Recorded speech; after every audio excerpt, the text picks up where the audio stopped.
design, request niya to sa akin.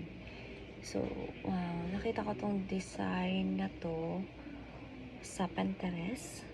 So, trinay ko din yung best ko na magaya. At saka siyang pumili ng ganitong kulay. Gusto niya kasi yung beige. Beige ang kulay niya eh. Dun sa in-order ko sa sa Shopee na yarn. So, ang yarn na ginamit ko is Indopil cotton. 4-ply talaga yung in-order ko. Pero ang ginawa ko kasi medyo manipis. Ginawa ko siyang dinoble ko. So, 8-ply yung kinalabasan niya. Yan. Actually, last week pa to order sa akin. Gawa ng network ko. So, hindi ko talaga siya matapos-tapos dahil medyo mabusis siya.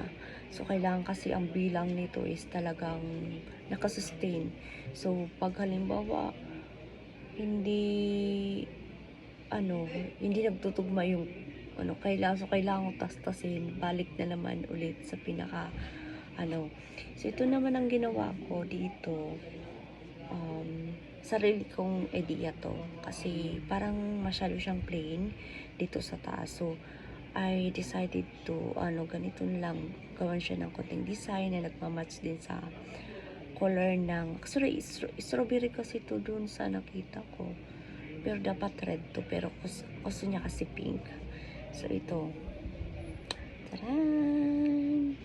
So, ang benta ko kasi nito is pag maiksi lang yung yung hawakan niya is 250 gaya nung previous ko na pinost. Pero ang gusto niya kasi mahaba, gawa ng gusto niya na parang ginagawa yung shoulder bag. So, ito na siya. So, bukas ibibigay ko na to sa katrabaho ko. Nakatrabaho ko talaga nag-order nito. Tapos, tamang-tama naman kasi before ang last day ko sa work, ibigay ko matapos ko sa kanya. So, thank you!